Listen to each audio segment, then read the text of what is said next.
நானிலம் போற்ற நாம் தமிழர் ஆட்சி என்ற தலைப்பில் கள்ளக்குடி மண்ணில் இந்த பொதுக்கூட்டத்தை ஏற்பாடு செய்து நடத்தி கொண்டிருக்கும் மன்னன்மார்கள் உங்கள் அனைவருக்கும், எங்கள் பேச்சுகளை கேட்டுக்கொண்டிருக்கின்ற அன்பு தாய் தமிழ் உறவுகள் உங்கள் அனைவருக்கும் பாதுகாப்பும் அனுமதியும் வழங்கிய காவல்துறை அதிகாரிகள் உங்கள் அனைவருக்கும் அன்பும் வணக்கமும்.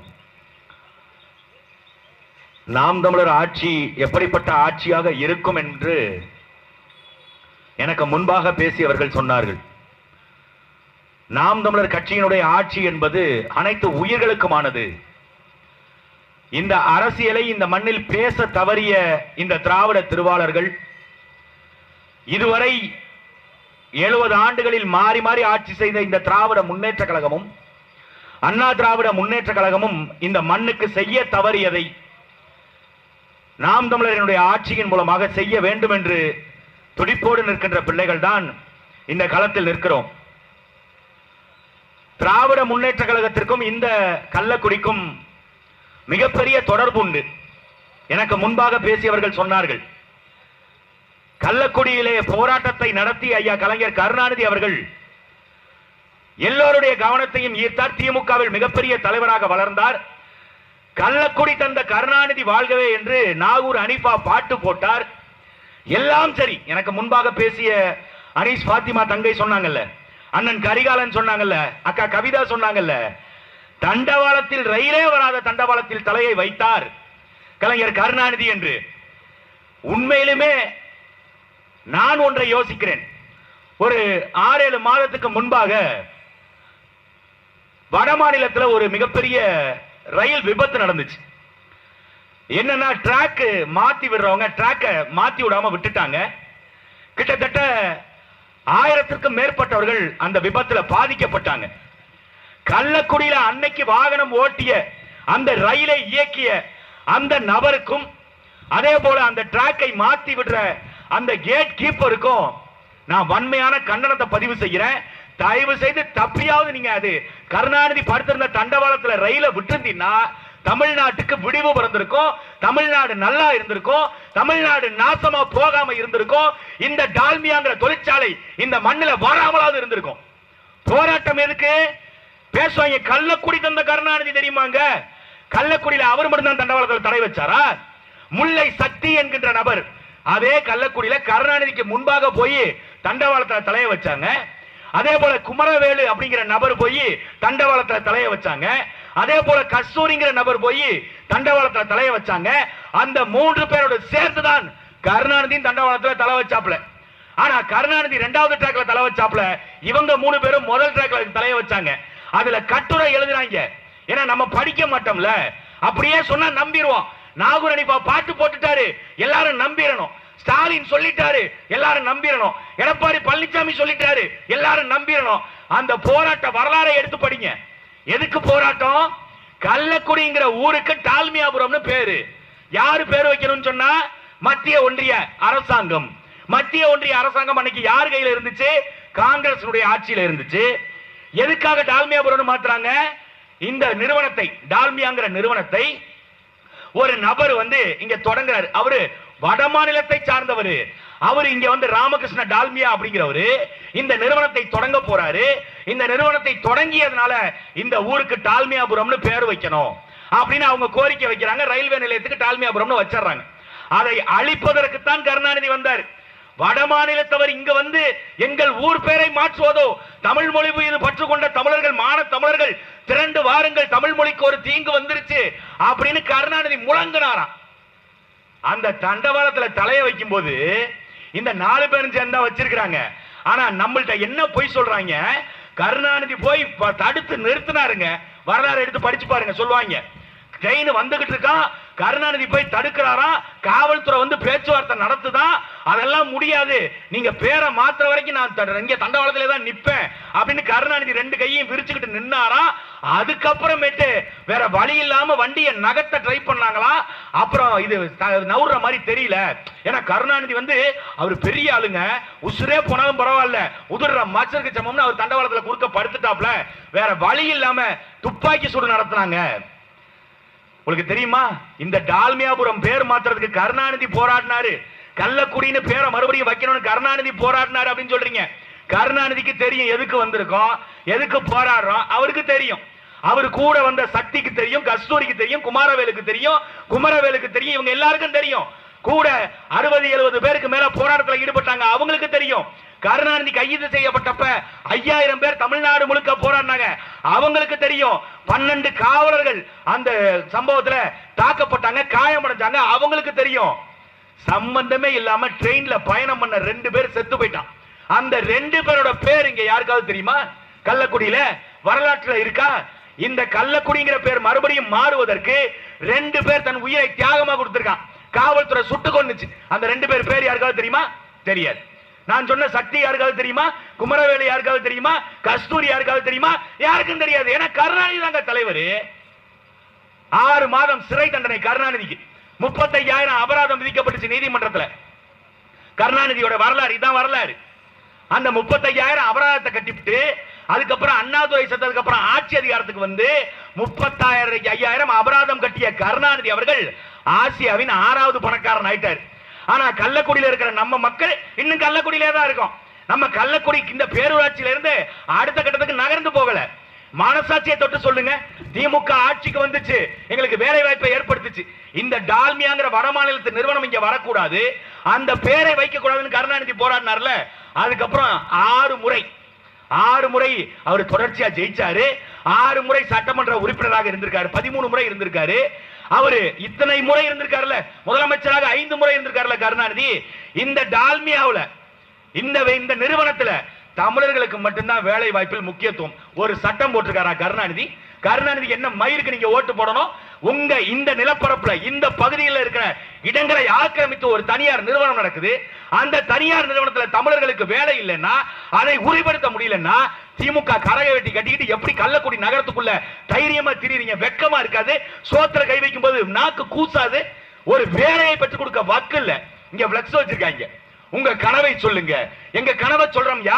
உங்க குடும்பத்தோட கூண்டோட கைலாசத்துல போய் எங்காச்சும் செத்து தொலைங்க, தமிழ்நாடு நல்லா இருக்கும். எங்க கனவை சொல்லிட்டான். செஞ்சிருவாரா ஐயா ஸ்டாலின்? செஞ்சிருவாரா?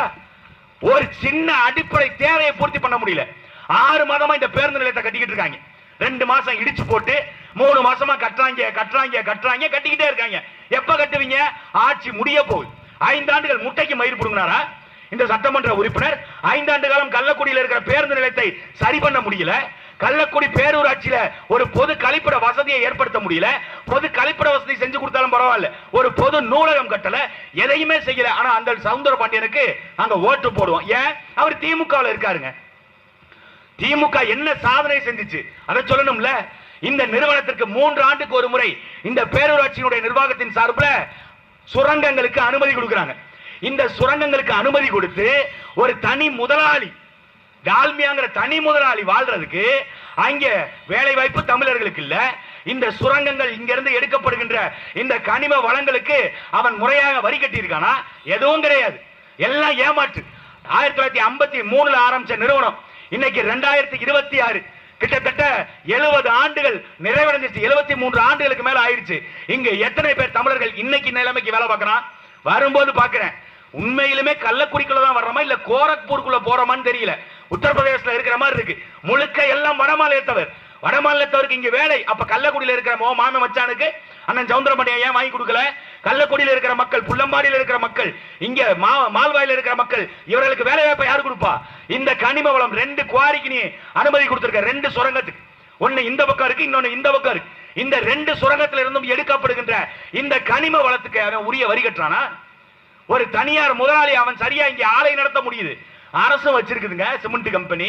இப்ப நம்ம பேசணும்னா சொல்லுவாங்க, சிமெண்ட் இல்லைன்னா எப்படிங்க வீடு கட்டுறது, சிமெண்ட் இல்லைன்னா எப்படிங்க கட்டடம் கட்டுறது? ஏன் அரசு எடுத்து விற்க வேண்டியதானே சிமெண்ட்? அரசால உற்பத்தி பண்ண முடியாதா? அரசு சிமெண்ட் ஒண்ணு இருக்கு, ஆனால் அங்க உற்பத்தி செய்யப்படுதா? இல்ல. குறிப்பாக இங்க இந்த புள்ளம்பாடி, இந்த லால்குடி, இந்த பக்கம் இங்க கள்ளுக்குடி, அந்த பக்கம் அரியலூர், அந்த பக்கம் ஜெயங்கொண்டம், இங்குதான் அதிகமாக சிமெண்ட் குவாரிகள் இருக்கு. சிமெண்ட் ஆலைகள் இங்கதான் இருக்கு. அதுல அல்ட்ரா டெக், சங்கர் சிமெண்ட், அரசு சிமெண்ட், இவங்க டால்மியா சிமெண்ட், எல்லாம் சிமெண்ட் கம்பெனி. இந்த சிமெண்ட் கம்பெனி இவ்வளவு லாபத்துல இயங்குது. அரசு ஒரு துறை வச்சிருக்கீங்களா, அந்த அரசு துறை, அரசனுடைய நிறுவனம், அங்க ஏன் சிமெண்ட் உற்பத்தி பண்ணல? ஏன் இந்த 2 சுரங்கத்துக்கு அனுமதி கொடுத்தது போல அரசே இந்த 2 சுரங்கத்தையும் எடுத்து அதை சரியா நிர்வகிச்சு அதுல வேலை வாய்ப்புகளை இங்க இருக்கிற மக்களுக்கு கொடுத்து அதுல இருந்து சிமெண்டை உற்பத்தி பண்ணி கொடுத்தா கட்டடம் நிக்காதா? கட்டடம் எப்படி போயிருமா? இடிஞ்சு போயிருமா? அப்ப நோக்கம் இல்லை இவர்களுக்கு. எல்லாத்தையும் தனியாருக்கு கொடுத்துருவோம். கான்ட்ராக்ட் தனியார், நீ எடுத்துட்டு போ. சுரங்கம் எடுக்கிறியா எடுத்துக்க, கல் எடுக்கிறியா எடுத்துக்க, மணல் குவாரி நடத்துறியா நடத்திக்க, மணல் ரீச் நடத்துறியா நடத்திக்க, மலையை உடைச்சு விக்கிறியா வித்துக்க, இது மதுபான கடையா தனியார் விக்கிறியா வித்துக்க, எல்லாத்தையும் தனியார் கொடுத்துரு. போக்குவரத்து துறை தனியார், எல்லாத்தையும் தனியார் கொடுத்துட்டா அரசுடைய வேலை என்ன? இதை கேட்கணும்ல இந்த ஆட்சியாளர்கள். ஐயா ஸ்டாலின் அவர்களுக்கு மிகப்பெரிய கனவு இருக்குது. சொல்றாரு ஐயா ஸ்டாலின், 505 தேர்தல் வாக்குறுதிகள் கொடுத்தோம், அதுல 450க்கும் மேற்பட்ட வாக்குறுதிகளை நிறைவேற்றி விட்டோம். இந்த லால்குடி சட்டமன்ற தொகுதியில இந்த சொந்த பிள்ளையா இருக்கிற ஐயா நேரு அவர்கள் சொல்றாரு, 97 விழுக்காடு வாக்குறுதிகளை நாங்கள் நிறைவேற்றி விட்டோம், திமுக தேர்தல் அறிக்கையில கொடுத்ததெல்லாம் நிறைவேற்றிட்டோம் அப்படின்னு ஐயா நேரு அவர்கள் சொல்றாரு. அந்த பக்கம் ஐயா ஸ்டாலின் 450ங்கிறாரு. இப்ப யாரு கணக்குல வீக்குன்னு நமக்கு தெரியல. ஐயா நேரு வீக்கா இல்ல ஐயா ஸ்டாலின் வீக்கா? எத்தனை வாக்குறுதி நீங்க கொடுத்தீங்க? இல்லத்தரசிகளுக்கு 1000 ரூபாய் கொடுக்கிறோம், பெருமையா பேசுறாங்க. அது இந்த இப்போ ஒரு கட்சி அதிமுக கிளம்பிருச்சு, அவன் 1000 ரூபாய் கொடுத்தா நான் 2000 ரூபாய் கொடுக்குறேன். அடுத்த முறை அவங்க அதிமுக இவங்க என்ன சொல்லுவாங்க, திமுக நாங்க ஆட்சிக்கு வந்து 5000 ரூபாய் கொடுக்கிறோம். யார் வீட்டு காசை கொடுக்கிற? இல்லத்தரசிகளுக்கு 1000 ரூபாய் திட்டம். யாரினுடைய காசு? கருணாநிதி கதைவசனம் எழுதின காசா? ஐயா ஸ்டாலின் அவர்கள் சம்பாதிச்ச காசா? உதயநிதி ஸ்டாலின் சம்பாதிச்ச காசா? இல்ல ஐயா சவுந்தரபாண்டியன் சம்பாதிச்ச காசா? ஐயா நேரு சம்பாதிச்ச காசா? எடப்பாடி பழனிசாமி சம்பாதிச்ச காசா? எம்ஜிஆர் சம்பாதிச்ச காசா? இல்ல ஜெயலலிதா சம்பாதிச்ச காசா? யாரு காசு?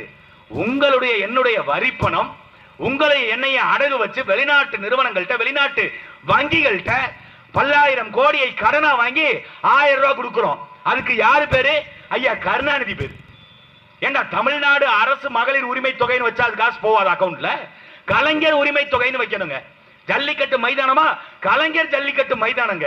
கவிதா கேட்டாங்கல்ல, ஜல்லிக்கட்டுக்கும் கருணாநிதிக்கு என்ன சம்பந்தம்? மாடு ஐயா கருணாநிதியை பார்த்துச்சுன்னா மண்டல சாணி போட்டு தான் போயிருக்கும். எங்கேயாவது அவருக்கும் ஜல்லிக்கட்டுக்கும் சம்பந்தம் இருக்குதா? கருணாநிதிக்கு அதுக்கும்? ஐயா கருணாநிதி அவர்கள் இங்க இருக்கும் பொழுது இந்த காங்கிரஸை கைக்குள்ள போட்டுக்கிட்டு ஜல்லிக்கட்டுக்கு தடை போட்டது இந்த காங்கிரஸ் அமைப்பு, இந்த காங்கிரஸ் கட்சி, இந்த திமுக கூடாரம். இளைஞர்கள் போராடி ஜல்லிக்கட்டை மீட்டுட்டான். அதுக்கு உடனே கருணாநிதி பேரு. நூலகம் கட்டுறீங்களா? கருணாநிதி பேர் வைங்க. Bus stand கட்டுறீங்களா? கருணாநிதி பேர் வைக்கிறீங்க. மத்த எதுலயுமே எனக்கு உடன்பாடு இல்லைங்க. ஆனா பஸ் ஸ்டாண்டு கருணாநிதி பேர் வைக்கிறதுல எனக்கு முழு உடன்பாடு இருக்கு. ஏன் தெரியுமில? அவர் பஸ் ஸ்டாண்டுக்கு ராக்கி, பஸ் ஸ்டாண்டுக்கு தான் பேர் வைக்க முடியும், வேற எங்கேயாவது வைக்க முடியுமா? டாஸ்மாக் கடைக்கு வைக்க முடியுமா கருணாநிதி குடிப்பகம்னு? கருணாநிதி குடிப்பகம்னு வச்சா என்ன ஆகும்? வாங்கி குடிக்கிறவங்க கூட குடிக்க மாட்டான், விஷமா தாண்டா இருக்கும். ஏன்னா பேர்லயே கருணாநிதி விஷம் இருக்கு, கட்டாயம் அது விஷமா தான் இருக்கணும், குடிக்கிறவனும் குடிக்க மாட்டான். நீங்க என்ன முறைப்படுத்தி வச்சிருக்க இந்த நாட்டுல? கருணாநிதி கருணாநிதி கருணாநிதினா கருணாநிதிக்கு பிறகுதான் வரலாறா? கருணாநிதிக்கு முன்னாடி இல்லையா? இதே கள்ளக்குடி சம்பவத்துல 6 மாதம் சிறை தண்டனையும் 35,000 ரூபாய் அபராதமும் விதிக்கப்பட்ட பொழுது அண்ணாதுரையினுடைய கோபத்திற்கு ஆளானவர் தான் இந்த கருணாநிதி. யாரை கேட்டு நீ போராட்டம் நடத்த போன? அண்ணா அவர்கள் கேட்டுக்க, எதுக்கு நீ போய் போராட்டம் பண்ண? இது தேவையில்லாம இப்ப 2 உயிர் பறி போயிருச்சு, 16 காவலர்கள் தாக்கப்பட்டிருக்காங்க, காயப்பட்டிருக்காங்க. இது நமக்கு எதிரால போகும்னு அண்ணாதுரை கடிஞ்சிருக்கிறார். அதுக்கப்புறம் அந்த வரலாற்றை மாத்தி மறுபடியும் திருச்சி சொல்லி அண்ணாவுக்கே விபூதி அடிச்சு, உண்மையிலுமே விபூதி அடிப்பாருங்க கருணாநிதி. அக்கா கவிதா சும்மா லைட்டா சொல்லிட்டு போயிட்டாங்க. இந்து சமய அறநிலைத்துறையில இன்னைக்கு ஒருத்தர் இருக்காருல்ல, சேகர் பாபுன்னு ஒருத்தர். சேகர் பாபுனுடைய அப்பனுக்கெல்லாம் அப்ப எங்க ஐயா கலைஞர் கருணாநிதி. சேகர் பாபு எப்படிப்பட்டாலே, இந்த பக்கத்துல மால்வாய்னு ஒரு ஊர் இருக்குது, அந்த மால்வாயில சுயம்பு பாலகன் கோவில்னு ஒரு கோவில் இருக்கு. அந்த கோவிலுக்கு மக்கள் காணிக்கையாக கொடுத்த 500 பவுன் நகை, மக்கள் காணிக்கையாக கொடுத்து கட்டடம் கட்டுறதுக்கு கொடுத்த 50-60 லட்சம் ரூபாய் பணம், கிட்டத்தட்ட 1.5 கோடி 2 கோடிக்கு மேல. அந்த பணத்தை அங்க இருக்கிற ஒருத்தன் ஆட்டையை போட்டான், கோவில் நிர்வாகம் வச்சிருக்கிற ஒருத்தன் ஆட்டையை போட்டான். அவன் ஆட்டையை போட்டான்னு ஊர் மக்கள் எல்லாம் சேர்ந்து சொல்றாங்க. இதுவரை நடவடிக்கை எடுக்கல. இந்த கள்ளக்குடி காவல் நிலையத்தில் புகார் கொடுக்கப்பட்டிருக்கு. இதுவரை அவன் பாஸ்கர் மீதோ அல்லது அந்த நபர்கள் மீதோ இதுவரைக்கும் நடவடிக்கை எடுக்கல. அது வேற பக்கம், அது இருக்கட்டும். இந்த தகவல் சேகர் பாபுக்கு சொல்லப்படுது. அமைச்சர் சேகர் பாபு நேரடியா தலையிட்டு, யாரு நம்ம அண்ணன் சவுந்தரபாண்டியன் போய் சொல்றாப்ல, ஏன்னா அவருக்கும் அதுதான் குடிபாட்டு சாமி, அவர் அங்கதான் சாமி கும்பிடணும், அவருக்கு குலதெய்வம் அதுதான். அவரும் போராடி பார்க்கிறாரு, நேரு கிட்ட போய் சொல்றாரு. நேருவும் போய் சொல்றாரு அமைச்சர் சேகர் பாபுட்ட. சேகர் பாபு எல்லாருக்கும் விபூதி அடிச்சாலு, அவர் என்ன பண்ணிட்டாரு, அதை நான் பாத்துக்கிறேன் நீங்க விடுங்க அப்படின்னு இன்று வரை நடவடிக்கை எடுக்கல. அதே மாதிரி இந்து சமய அறநிலைத்துறையில கோவில் கட்டுப்பாட்டில் இருக்கிற நிலங்களை மீட்கிறோம் சொல்லி இதுவரை எவ்வளவு கோடிகளை மீட்டிருக்கீங்க அப்படின்னு கேள்வி கேட்டா ஒரு வெள்ளை அறிக்கை இதுவரை இந்து சமய அறநிலைத்துறை கொடுக்கவும் மாட்டாங்க. அவர் அப்படியா?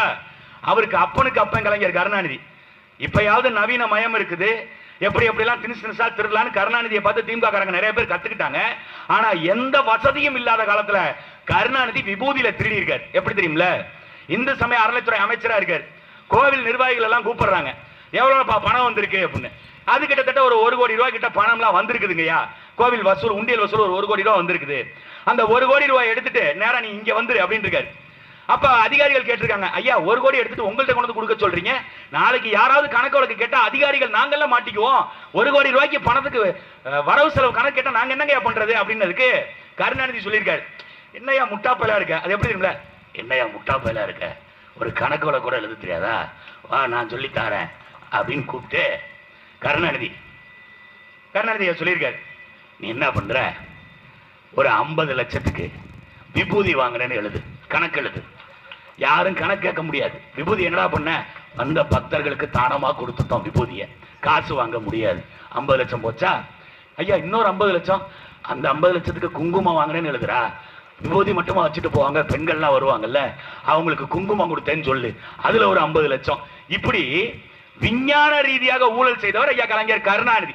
இதை நாங்க சொல்லல, கம்யூனிஸ்ட் தோழர்கள் சொல்றாங்க. கருணாநிதி விபூதியில் ஊழல் செய்தார் இந்து சமய அறநிலைத்துறையில இருக்கும் பொழுது, இந்து சமய அறநிலைத்துறை அமைச்சராக இருக்கும் பொழுது அவர் ஊழல் செஞ்சாருன்னு அவர் சொல்றாரு.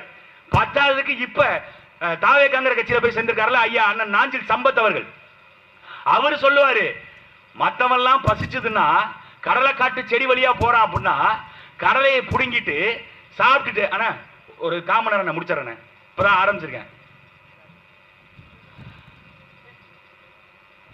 அப்ப அவர் ஐயா நாஞ்சில் சம்பத் சொல்லுவார், நீங்க போகும் பொழுது ஒருத்தனுக்கு பசிச்சுது கடலை போட்டிருக்காங்க அப்படின்னா கடலையை புடுங்கி தின்னுட்டு செடியை தூக்கி எறிஞ்சிட்டு போயிருவாங்க.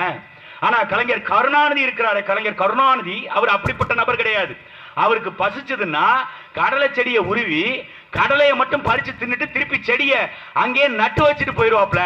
அப்படி விஞ்ஞான ரீதியாக ஊழல் செய்யக்கூடியவர் கலைஞர் கருணாநிதி. நான் சொல்லல, நாஞ்சில் சம்பத் சொல்லியிருக்காரு. அப்பேற்பட்ட வழி வந்தவர்கள் இந்த திராவிட முன்னேற்ற கழகம். அவருக்கு பிறந்த ஐயா ஸ்டாலின் என்ன கூமுட்டையா மக்கா? அப்பெல்லாம் கிடையாது. கருணாநிதி விபூதியில ஊழல் பண்ணாரு, கருணாநிதி கடலை திருடுறதுல ஊழல் பண்ணுவாப்ல, கருணாநிதி விஞ்ஞான ஊழல் பண்ணுவாப்ல. ஸ்டாலின் எப்படி தெரியுமில, அண்ணா கிட்டவே 50 காசு ஆட்டையை போட்ட குரூப் அது.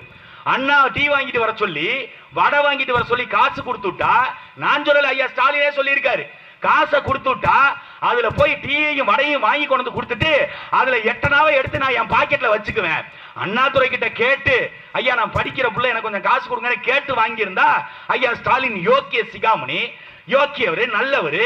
ஆனா அண்ணா கிட்டவே 50 காசு ஆட்டைய போட்டிருக்காங்கன்னா இப்ப தமிழ்நாட்டு மக்களை இவர்கள் மொட்டையடிப்பார்களா மாட்டார்களா? மால்வாய் பிரச்சனைக்கு இன்று வரை அண்ணன் சவுந்தரபாண்டியன் ஏன் தீர்வு கிடைக்க முடியல? இந்த சட்டமன்ற தொகுதியில பிறந்த ஐயா நேருவால ஏன் தீர்வு கொடுக்க முடியல? ஏன்னா கூட்டு களவாணிகள் எல்லாரும் சேர்ந்துதான் ஆட்டைய போட்டிருப்பான். அப்ப எந்த நலத்திட்ட உதவியும் இங்க செய்யறது இல்ல. மக்களுக்கு எது நன்மை எது சரி எதையுமே யோசிக்கிறது இல்ல. வரும்போது பாக்குறேன், டால்மியால வேலை செஞ்சுட்டு வெளியே வர்றேன், வாசல்ல கொண்டு போய் கடையை வச்சிருக்காங்க, டாஸ்மாக் கடையை. வேலை செஞ்சுட்டு வர்றவங்க முழுக்க வடமாநிலத்தவங்க, நம்மால் தான் யாருமே இல்லையே, மொத்த பேரையும் வெளியே துரத்திட்டான். வெள்ளம் வடமாநிலத்தை வாங்கி வேலைக்கு இருக்கிறான், அவன் வாங்கிட்டு நேரா எங்க போவான், நம்ம அரசாங்க கடைக்கு தாங்க வருவான் அப்படின்னு கடையை அங்க போடுறது. இங்க மட்டும் இல்ல, தமிழ்நாடு முழுக்க பள்ளிக்கூடங்கள் பக்கத்துல, அக்கா கவிதா சொன்னாங்கல்ல சத்திரம் பஸ் ஸ்டாண்ட்ல இருக்குதுன்னு சொல்லி, அண்ணா சிலைக்கு பக்கத்துல டாஸ்மார்க் கடை, அந்த கடை வாசல்ல அண்ணாதுரை அவர்கள் படிக்கிற மாதிரி. உண்மையிலுமே அண்ணாதுரையை இவங்க படிக்க வைக்கல, அண்ணாதுரையை வரவு செலவு கணக்கு பார்க்க விட்டுருக்காங்க. உண்மையிலுமே எனக்கு பார்க்கும்போது அப்படிதான் தோணுது. டாஸ்மார்க் கடை எழுத்த மாதிரி அண்ணா சிலை, அந்த அண்ணாதாயா சொன்னாரு, உங்களுடைய அண்ணாதுரை, உங்கள் திமுகவை தோற்றுவித்த அண்ணாதுரை தான் சொன்னாரு, சாராயத்தை வித்து வருமானம் பார்த்து அதுல என் மக்களுக்கு சேவை செய்யணும்னா அந்த ஆட்சியே எனக்கு தேவையில்லைன்னு துண்டை உதறி தோல்ல போட்டு போயிருவேன் சொன்னது அண்ணாதுரை.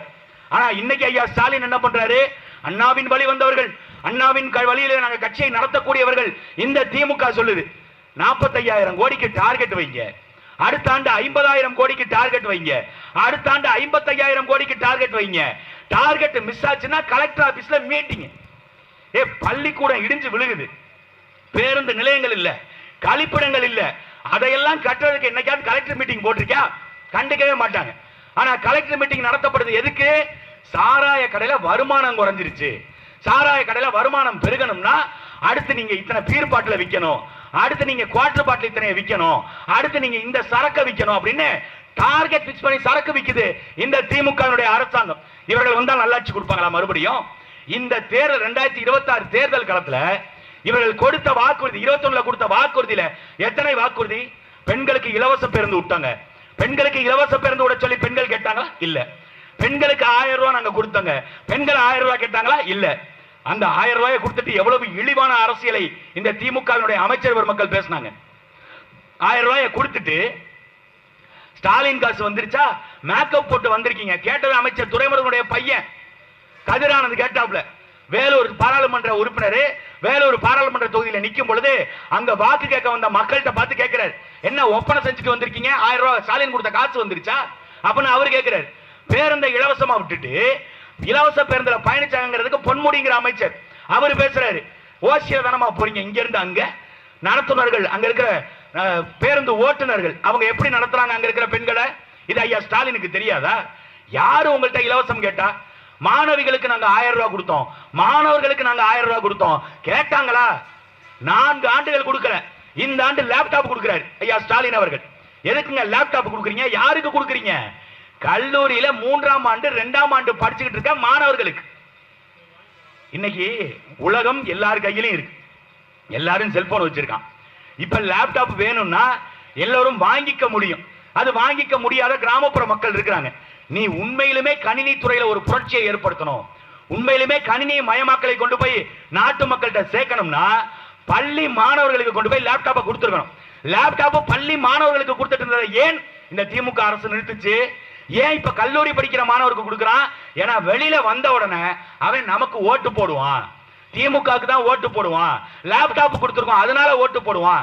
4 வருஷம் அமைதியா இருந்துட்டு இப்பதான் வந்திருக்காரு. அதே மாதிரி பொங்கலுக்கு பரிசு தொகை வந்த முதல் வருஷம் கொடுத்தாரு, நடுவுல 3 வருஷம் ஆள காணோம். இப்ப 4வது வருஷம் வந்து எல்லா வாக்காளர்களுக்கும், அதாவது குடும்ப அட்டை வச்சிருக்கவங்களுக்கு 3000 ரூபாய் காசு கொடுக்கிறோம். யாரு காசு எடுத்து கொடுக்குறீங்க ஐயா ஸ்டாலின் அவர்கள்? யார்கிட்ட வாங்குனீங்க? ஐயா எடப்பாடி பழனிசாமி ஆட்சியில் இருக்கும் பொழுது இதே ஐயா ஸ்டாலின் பேசினாரு, தமிழ்நாட்டை தலைகுடிய விட்டுட்டாங்க, ஆக தமிழ்நாட்டுக்கு வந்த சோதனையை பார்த்தீங்களா? தமிழ்நாட்டுக்கு ஒவ்வொருத்தர் தமிழர்கள் தலையிலையும் 1 லட்சம் ரூபாய் கடனை வாங்கி வைத்திருக்கிறார்கள், 5 லட்சம் கோடியை கடன் வாங்கி வைத்திருக்கிற இந்த அதிமுக ஆட்சியை ஒழித்து வீட்டுக்கு அனுப்பிவிட்டு திராவிட முன்னேற்ற கழகம் என்கின்ற கழகத்தை ஆட்சி அதிகாரத்தில் உட்கார வையுங்கள். திராவிட முன்னேற்ற கழகம் ஆட்சி அதிகாரத்திற்கு வந்துவிட்டால் இந்த கடனை எல்லாம் ஒழித்து விட்டு தமிழர்களை தன்பான தமிழர்களாக தலைநிமிர்ந்து நடக்க வைப்போம் என்று உறுதிமொழி ஏற்கிறோம் சொன்னது ஐயா ஸ்டாலின்.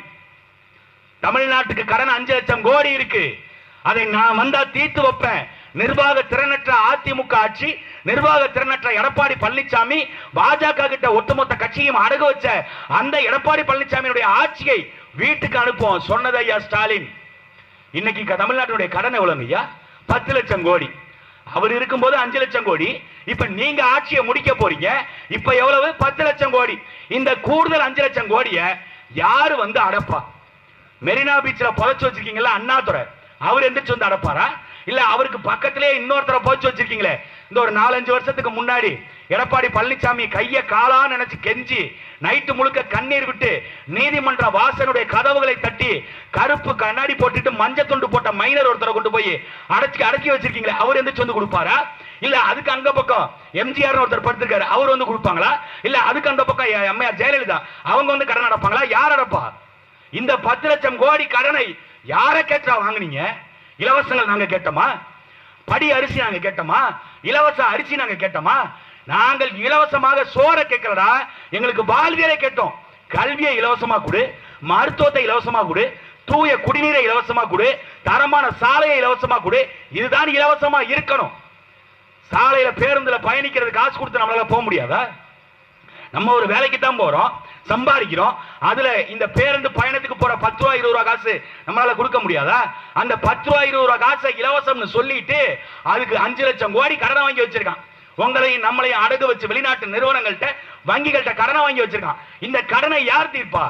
உதயநிதி ஸ்டாலின் படம் எடுத்து அதுல ஓட வச்சு அதுல வந்து கட்டுவாரா? நாளைக்கு திமுகவினுடைய அமைச்சர் KN நேரு அவர்கள் அவர் கட்டுவாரா?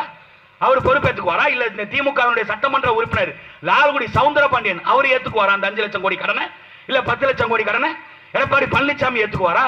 யார் தலையில விடியும்? உங்க தலையில, என் தலையில தான் விடியும். இதைத்தான் நாங்க சொல்றோம். இங்கு இலவசமா எது இருக்கணுங்கிறது தெரியல. அவன் இலவசமா எது கொடுத்தாலும் பரவாயில்ல. அதுல இலவசமா இப்ப பொண்டாட்டி வழங்குற திட்டம்லாம் வந்துருச்சு. இலவசமா நாங்க வந்து கல்யாணம் பண்ணி வைக்கிறோம், அடுத்தவங்க பொண்டாட்டியை கூட்டிட்டு வந்து அடுத்தவங்க கூட தள்ளி விடுறது. இதுக்கு பேர் திராவிட மாடல், கேவலம் கட்ட மாடல். கல்வியை இலவசமா கொடுங்கடா, அது கொடுக்க மாட்டோம். கல்வி தனியார்ட்ட இருக்கு. ஏன் கல்வி தனியார்ட்ட இருக்கு? கல்வி நிலையங்கள் வச்சிருக்கிறதெல்லாம் திமுக அதிமுக காரங்க. 70 ஆண்டுகளா கல்வியை இலவசமா கொடுக்க முடியல. கேட்டா அரசு பள்ளியில கல்வி இலவசமா தானே இருக்கு. அரசு பள்ளியில கல்வி இலவசமா இருக்குது. உதயநிதியுடைய பையன் அரசு பள்ளிக்கூடத்தில் படிக்கிறாரா? ஸ்டாலினுடைய பையன் உதயநிதி ஸ்டாலின் அரசு கல்லூரியில படிச்சாரா? ஸ்டாலின் அரசு கல்லூரியில படிச்சாரா? அரசு பள்ளிக்கூடத்தில் படிச்சாரா? இல்ல. இந்த பக்கம் அதிமுக எடப்பாடி பழனிசாமியுடைய மகனோ மகளோ அரசு பள்ளியில படிச்சாங்களா? அங்கெல்லாம் அவங்க படிக்க மாட்டாங்க. அவங்களுக்கு நல்ல ஹைடெக்கான ஸ்கூல் தேவை. அவங்க நல்லா ஹிந்தி படிச்சுக்குவாங்க, அவங்களுக்கு வேணும்னா இங்கிலீஷ் படிச்சுக்குவாங்க, அவங்க எந்த மொழியும் படிச்சுக்குவாங்க. ஆனா நாம எதையும் படிக்க கூடாது. அரசு பள்ளிக்கூடம். சரி, அரசு பள்ளிக்கூடத்தை அரசு நடத்துது. அரசு ஆசிரியர்கள் போராட்டம் பண்ணாங்கல்ல, திமுக நிர்வாகம் பதில் கொடுத்திருக்கா? ஆசிரியர்களுக்கு பணி நிரந்தரம் செஞ்சிருக்கா? ஆசிரியர்களுக்கு உரிய ஊதியத்தை கொடுத்திருக்கா? எதுவுமே செய்யல. 450 வாக்குறுதினு வாய்க்கு சம முதல்வர் ஸ்டாலின் பொய் சொல்றாரு. பச்சை பொய்யன் ஐயா இந்த முக ஸ்டாலின். அவருக்கு பிறந்திருக்க உதயநிதி ஸ்டாலின் அதோட பச்சை பொய். 450 வாக்குறுதியில இதெல்லாம் இருக்குங்க. முதல் வாக்குறுதி என்ன தெரியுமில? நாங்க ஆட்சிக்கு வந்தா திருக்குறளை தேசிய மொழியாக நூலாக அறிவிப்போம், திருக்குறளை தேசிய நூலாக அங்கீகாரம் வாங்கி கொடுப்போம் சொன்னது திமுக. இன்ன வரைக்கும் அந்த முதல் வாக்குறுதியை நிறைவேற்றல. இவங்க எல்லா வாக்குறுதியும் நிறைவேற்றிட்டாங்களாம். ஆசிரியர்கள் போராட்டம் குறித்து இதே திமுக தேர்தல் அறிக்கை. ஆசிரியர்கள் போராட்டம் என்பது மாணவர்கள் கல்வி கற்கின்ற திறனை கொஞ்சம் கொஞ்சமாக குறைத்துக் கொண்டிருக்குது. அந்த ஆசிரியர்கள் போராடாத வண்ணம் ஆசிரியர்கள் நல்வாழ்வு மேம்பட, ஆசிரியர்களுக்கு சம ஊதியம் கொடுக்க திமுக ஆட்சிக்கு வந்தா அதை செய்வோம் சொன்னது இந்த திமுக. ஆசிரியர்கள் தொடர்ச்சியா போராடிட்டு இருக்கான். அவனுக்கு சம்பளம் கொடுக்கல, நிரந்தர பணி கொடுக்கல. செவிலியர்கள் ஒரு பக்கம் போராடிட்டு இருக்கான். செவிலியர்களுக்கு வாக்குறுதி கொடுத்தாங்க. அதிமுக ஆட்சியில 2020 காலகட்டத்தில் கொரோனா வந்துருச்சு. கொரோனா காலகட்டத்தில் முன்கள பணியாளர்களாக செவிலியர்களை அறிவிச்சாங்க. அந்த முன்கள பணியாளர்களாக வேலை செய்த செவிலியர்களுக்கு அரசு நிரந்தர வேலை கொடுக்கும் சொன்னது திமுக. அதிமுக கொடுக்கல, செய்யல. நாங்க வந்தா செய்வோம். 5 ஆண்டுகள் முடிய போகுது. அந்த செவிலியர்கள் இன்னும் போராடிட்டு இருக்காங்க. அவங்களுக்கு வேலையை கொடுக்கல. அதே போல மருத்துவர்கள், அவங்களுக்கு நாங்க சம வேலைக்கு சம ஊதியம் கொடுப்போம், எல்லா மருத்துவர்களுக்கும் ஒரே மாதிரியான ஊதியத்தை கொடுப்போம் அப்படின்னு மருத்துவருக்கு சொன்னாங்க. மருத்துவருக்கு கொடுக்கல. இப்படி அரசு பணியாளர்கள், தூய்மை பணியாளர்கள், அவங்களுக்கு நாங்க நிரந்தர வேலை கொடுப்போம்னா இப்ப தனியார் மயமாக்கிட்டான் தூய்மை பணியாளர். தனியார் நிறுவனத்துக்கு கொண்டு போய் அடகு வைக்க ஆரம்பிச்சா. சென்னை மாநகராட்சி, திருச்சி மாநகராட்சியில ஏற்கனவே பாதி வேதாங்கர நிறுவனத்துக்கு போயிருச்சு. அடுத்து பேரூராட்சி, நகராட்சி, கிளை ஊராட்சிகள் எல்லாத்திலையும் குப்பை அள்ளுறதுக்கு, குப்பை இது பண்றதுக்கு தனியார்ட்ட கொண்டு போய் கொடுத்துருவோம். ஒரு குப்பையை கூட இவரால் அள்ள முடியலையே. இந்த குப்பைகளை நம்பி நீங்க எப்படி வாக்கு செலுத்திட்டு வீட்டுல உட்கார்ந்துருக்கீங்க நாடு சுத்தமா இருக்கும்னு? இந்த குப்பைகளால் எதுவுமே முடியாது. திமுக குப்பையால எதை சாதிச்சிருக்காங்க? ஏதாவது ஒண்ணு சொல்லட்டும். இந்த துறையில நாங்க சாதிச்சுட்டாங்க. வெளியில இருந்து வர்ற தொழில் வளர்ச்சி துறை ஐயா ஸ்டாலின் போன வாரம் கூட பேசியிருந்தாரு. வெளிநாடுகளில் இருந்து பல கோடி முதலீடுகளை நாங்கள் ஈர்த்திருக்கிறோம். தமிழ்நாட்டு இளைஞர்களுக்கு 60,000 வேலை வாய்ப்புகளை நாங்கள் உருவாக்கி இருக்கிறோம். ஆண்டுக்கு 1 லட்சம் இளைஞர்களுக்கு வேலை வாய்ப்பை கொடுத்துக்கிட்டு இருக்கோம். பேசுறேன். அப்ப அரசு என்ன பண்ணுது? உட்காந்து எவனுக்கும் போற வரவனுக்கு சரச்சூரியா? அரசு நிறுவனங்கள் எதுக்கு இருக்கு? அரசு துறை நிறுவனங்கள் எதுக்கு இருக்கு? அரசு துறை நிறுவனத்துல இந்த தமிழ்நாடு அரசு போக்குவரத்து கழகம்னு ஒண்ணு இருக்கு. நான் இன்னைக்கு வந்துட்டு போயிருக்காரு. நான் அந்த பக்கம் வார் ரூம்னு ஒண்ணு திறந்துருக்காங்க. வரும்போது பார்த்தேன். திமுக ஐடி விங் வார் ரூமா. அதை திறந்து வைக்கிறது எங்க அண்ணன் சிவசங்கரன். எங்க அண்ணன் சவுந்தரபாண்டியன் திமுக தான் இருக்கிறாரு. அவரை கூப்பிடல, அவரை மதிக்கல. அவர் ஒரு மனுஷனா கூட மதிக்க வேண்டாயா? ஒரு சட்டமன்ற உறுப்பினர், இந்த சட்டமன்ற தொகுதியினுடைய சட்டமன்ற உறுப்பினர் ஒரு பேருக்காக ஒரு படத்தை போட்டு வச்சிருக்கலாம். அவரை மதிக்கல, அவரை விட்டுட்டாங்க. சிவசங்கரனை கூப்பிட்டு திறந்து வைக்கிறாங்க இந்த ஐடி விங் வார் ரூம். அந்த சிவசங்கரன் கேள்வி கேட்கிறாங்க சட்டமன்றத்தில். எங்க அண்ணன் வேல்முருகன் அவர் கேட்கிறாரு, தமிழக வாழ்வுரிமை கட்சியை சார்ந்தவர் கேட்கிறாரு, தமிழ்நாடு அரசு போக்குவரத்து கழகத்தில் ஏன் தமிழ்நாடுங்கிற பேர் இல்ல? அரசு போக்குவரத்து கழகம் தான் ஏன் இருக்கு, ஏன் தமிழ்நாடுங்கிற பேர் இல்லைன்னு கேட்டா, நம்ம அண்ணன் சிவசங்கரன் உங்களுக்கு எல்லாம் சொந்தமா தான் இருக்கும்னு நினைக்கிறேன். ரொம்ப அறிவிலியும் அறிவாளி. ஸ்டாலின் எல்லாம் தோத்து போயிருந்தாங்க அண்ணன் சிவசங்கரன். அப்படி அருமையான பதில சட்டமன்றத்தில் சொல்றாரு. என்ன தெரியுமா? தமிழ்நாடு அரசுன்னு எழுதும் பொழுது அது இடம் ரொம்ப பெருசா தேவைப்படுது. அதனால தமிழ்நாட்டை தூக்கிட்டு அரசுன்னு வச்சுக்கிட்டோங்க, அரசு போக்குவரத்து கழகம்னு வச்சுக்கிட்டோம். இப்ப தமிழ்நாடு தலைமைச் செயலகம் இருக்குல்ல, தமிழ்நாடு அரசினுடைய தலைமைச் செயலகம், அதுல மேல தமிழ்நாடு அரசு, கீழே தலைமைச் செயலகம் இருக்கு. எங்க நீ தைரியமான ஆம்பளை, வேட்டி கட்டின ஆம்பளை, சோத்துல உப்பு போட்டு திங்கிற எங்க அண்ணன் சிவசங்கரன் அந்த தமிழ்நாடு அரசு தலைமைச் செயலகம் இருக்க இடத்துல தமிழ்நாடுங்கிறத எடுத்துட்டு வெறுமனே அரசு தலைமைச் செயலகம் வச்சிருவியா? நீ வைக்க விட்டுவாங்களா? எகத்தாலம் தானே. அரசு போக்குவரத்து கழகம் ஏன் வச்சிருக்க? எந்த அரசு? இத்தாலிய அரசா இல்ல அமெரிக்க அரசா? தமிழ்நாடு அரசுன்னு எழுதணும்ல. கேட்டா வியாக்கியானமா சொல்றாங்க, அது தமிழ்ல தானங்க இருக்குது, அது தமிழ்ல இருக்கிறதுனால அதை நாங்க அப்படியே எடுத்துக்குவோம். இடம் பத்த மாட்டேங்குது தமிழ்நாடுன்னு எழுதுனா முக்குக்கு முக்கு கருணாநிதி பேருந்து நிலையம்னு போட்டு அதுல முத்தமிழ் அறிஞர் கலைஞர் கருணாநிதி எதுக்கு இத்தனை பேரு? திருடன் அப்படின்னு போட்டு ஒரே வார்த்தையில முடிச்சுட்டு போயிடலாம்ல. இல்ல மரியாதையா திருடர் அப்படின்னு எழுதிட்டு போயிடலாம்ல. திருடர் பேருந்து நிலையம், திருடர் முன்னேற்ற கழகத்துடைய பேருந்து நிலையங்கள் அப்படி வச்சுட்டு போயிடலாம்ல. எதுக்கு அவ்வளவு பெருசா எழுதுறீங்க? முத்தமிழ் அறிஞர் கலைஞர் அது எழுதுறதுக்கு உனக்கு இடம் இருக்கு, தமிழ்நாடுன்னு எழுதுறதுக்கு உனக்கு வலிக்குது. இவங்க எப்பேற்பட்ட ஈனப்பிறவிகள் தெரியுமா?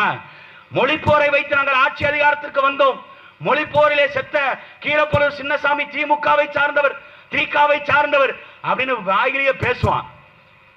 இந்த படத்துல இருக்குல்ல, இந்த படத்துல இருக்க பேரை நான் எழுதி தர்றேன். ஸ்டாலின் ஒரு தடவை பார்த்து சரியா படிச்சுட்டாருன்னா நான் அரசியல் பேசுறதே விட்டுறேன். சொல்லுங்க, பார்த்து படிக்க சொல்லுங்க. தெரியாது. கீரனூர் முத்து யாருன்னு தெரியாது, தாளமுத்து நடராசன் யாருன்னு தெரியாது, விருகம்பாக்கம் அரங்கநாதன் யாருன்னு தெரியாது, மயிலாடுதுறை சாரங்கபாணி யாருன்னு தெரியாது, கீரனூர் முத்துவ தெரியாது, சத்தியமங்கலம் முத்துவ தெரியாது. இவங்களுக்கு தெரிஞ்சதெல்லாம் யாரு? கனிமொழி, உதயநிதி, ராசா, இப்படியே தான் இருப்பான். இதுல கீழப்பலூர் சின்னசாமி இருக்காருல்ல, இந்த பக்கத்துல 18 கிலோமீட்டர் கீழப்பலூர். அவருக்கு மணிமண்டபம் எங்க இருக்கு? யாருக்காவது தெரியுமா? மணிமண்டபத்தை கொண்டு போய் மொழிப்போருக்காக உயிரை விட்டவர்கள். தங்கச்சி அனீஸ் பாத்திமா சொல்லுச்சுல, காதலனுக்காக உயிரை விட்டுருக்கான், காதலிக்காக உயிரை விட்டுருக்கான், குடும்ப பிரச்சனைக்காக உயிரை விட்டுருக்கான். ஆனால் தான் பேசுகின்ற தாய்மொழி தமிழ் செத்து விடக்கூடாதுன்னு தன் இன்னுயிரை ஈர்ந்த இந்த கீழப்பலூர் சின்னசாமிக்கு என்ன அங்கீகாரத்தை மயிறு கொடுத்து வச்சிருக்கீங்க? திமுக ஆட்சிக்கு வந்துச்சுன்னா தமிழ் மொழியை வச்சு வந்துச்சு. தமிழ் மொழிக்கு நாங்கள் தான் செம்மொழி அந்தஸ்து வாங்கி கொடுத்தோம். தமிழ் மொழிக்கு செம்மொழி அந்தஸ்து வாங்கி கொடுத்த, கனிமொழிக்கு எம்பி பொறுப்பு வாங்கி கொடுத்த, மத்திய அமைச்சர் பொறுப்பு வாங்கி கொடுத்த, அதையும் பேசுறா. விளக்கென்ன? அதை பேசு. அதை பேச மாட்டான். செம்மொழி அந்தஸ்து வாங்கி கொடுத்தாரு தெரியுமாங்க கருணாநிதி? எங்கள் தாய்மொழி தமிழ் ஏற்கனவே உயர்தனி செம்மொழி தாண்டா. எங்கள் மொழிக்குன்னு 50 ஆண்டு கால வரலாறு இருக்கு. 50,000 ஆண்டுகளாக கலை, இலக்கியம், பண்பாடு, நாகரிகம், கலாச்சாரம்னு பல்வேறு அடுக்குகளோடு பரிணாம வளர்ச்சி பெற்ற ஒரு தாய்மொழி எங்கள் மொழி தமிழ். அதுக்கு நீ யாரு செம்மொழி அந்தஸ்து வாங்கி கொடுக்கறதுக்கு? அதை பத்தி எல்லாம் பேச மாட்டான். சரி, இன்னைக்கு அந்த மொழிப்போர் தியாகிகளுடைய நிலைமை என்ன? கீழப்பலூர் சின்னசாமியுடைய குடும்பம் எங்க இருக்கு? கள்ளக்குடியில ரயில் வராத தண்டவாளத்தில் தலைய வச்ச கருணாநிதி ஆசியாவின் 6வது பணக்காரன் ஆயிட்டான். ஆனா அந்த கருணாநிதி முதலமைச்சர் ஆவறதுக்கு தீ குளிச்சு செத்த கீழப்பலூர் சின்னசாமியுடைய குடும்பம் ரோட்ல நிக்குதுடா. ரோட்ல வெறுப்பு வருமா வராத? அண்ணாதுரையை கொண்டு போய் அங்க மெரினா கடற்கரையில போவீங்க, கருணாநிதியை கொண்டு போய் மெரினா கடற்கரையில போவீங்க, ஜெயலலிதாவை கொண்டு போய் கருணாநிதி அங்க இதுல கடற்கரையில போறீங்க மெரினாவில், எம்ஜிஆர் அங்க புதைச்சு வைங்க. ஆனா இந்த நிலத்திற்கு எங்கள் தாய்மொழி தமிழ் செத்து விடக்கூடாதுன்னு செத்தவனுக்கு எங்க இருக்குன்னே தெரியல. இந்த நிலம் அடிமைப்பட்டு விழுந்துடக்கூடாதுன்னு நாட்டை போராடி விட்ட எங்கள் பாட்டி வேலுநாச்சியாருக்கு எங்க வச்சிருக்கான்னு தெரியாது, எங்கள் பாட்டன் மருதூர்களுக்கு எங்க வச்சிருக்கான்னு தெரியாது, சுந்தரலிங்கத்துக்கு எங்க வச்சிருக்கான்னு தெரியாது, வெண்ணிக்காலாடிக்கு எங்க வச்சிருக்கான்னு தெரியாது, தீரன் சின்னமலைக்கு எங்க வச்சிருக்கான்னு தெரியாது. எல்லாத்தையும் விடுங்க, கடைசியா இந்த நாட்டுக்காக உயிர் வைத்த வஉசி அவங்களுடைய எங்க வச்சிருக்கான்? பாரதியினுடைய நினைவிடம் எங்க இருக்கு?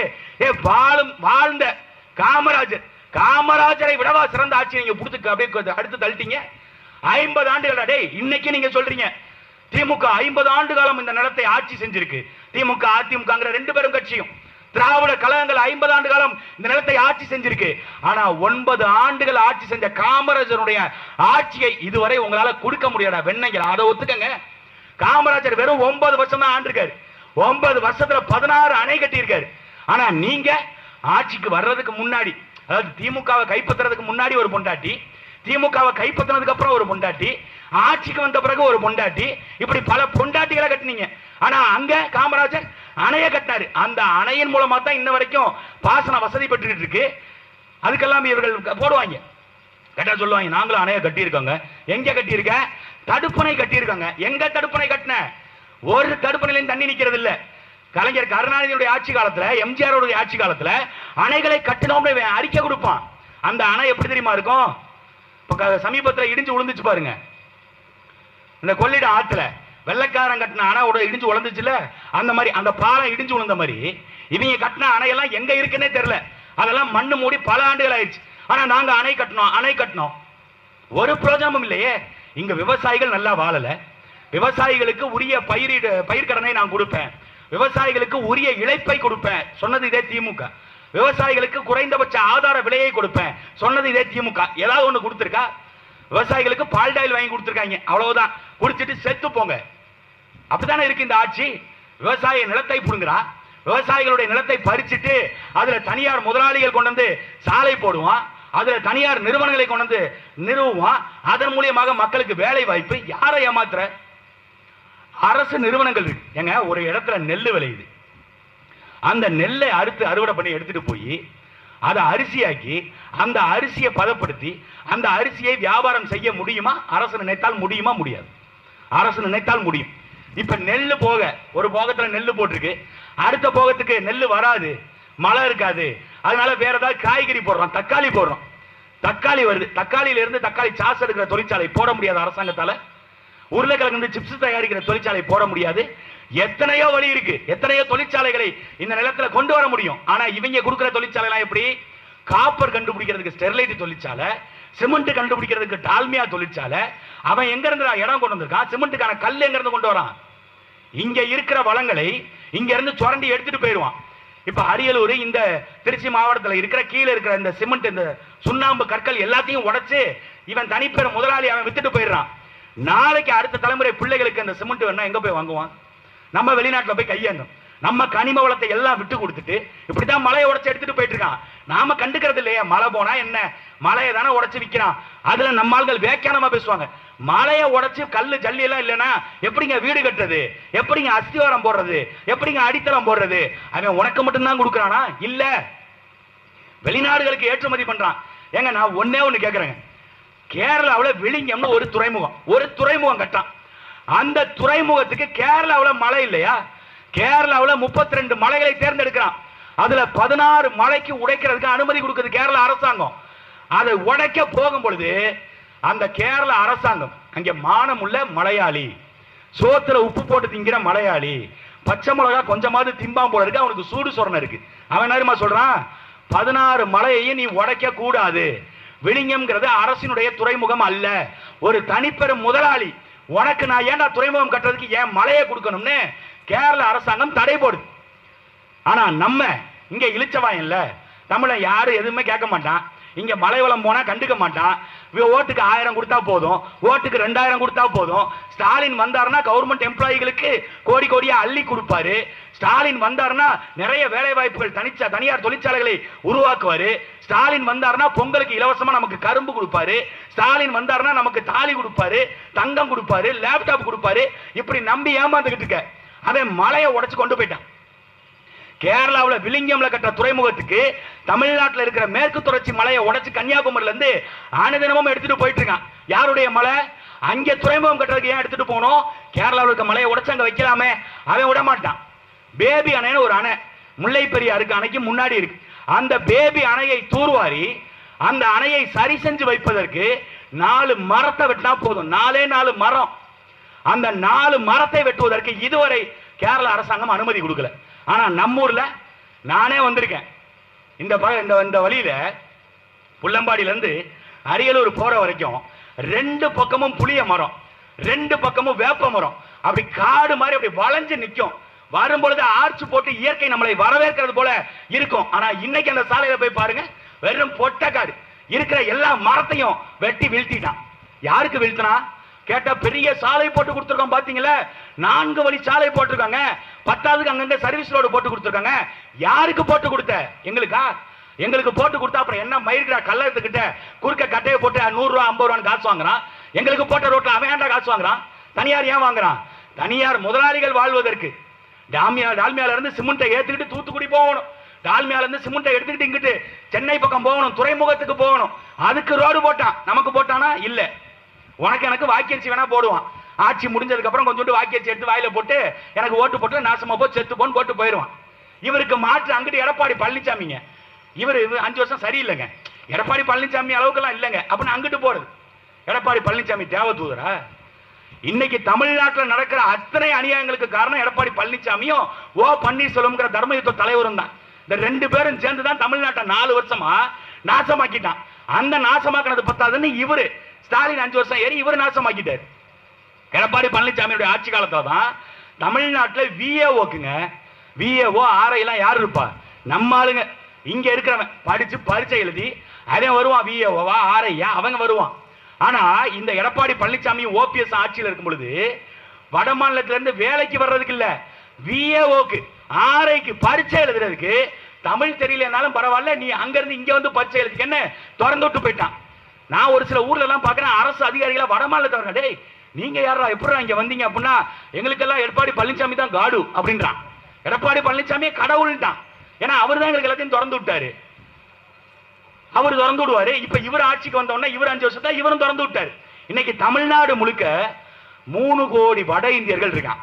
இங்க யோசிச்சு பாருங்க, 8 கோடி மக்கள் தொகை கொண்ட தமிழ்நாட்டில் நாம தான் தீர்மானிக்கிற இங்க அரசியலை திமுகவோ இல்ல அதிமுகவோ 60 ஆண்டுகள் நாம தான் தீர்மானிச்சிட்டு இருந்தோம். இப்ப 3 கோடி பேர் வட மாநிலத்தவன் இங்க வந்துட்டான். இப்ப யார் ஆட்சிக்கு வரணும் யார் தீர்மானிப்பா? வட மாநிலத்தவன் தீர்மானிப்பான்.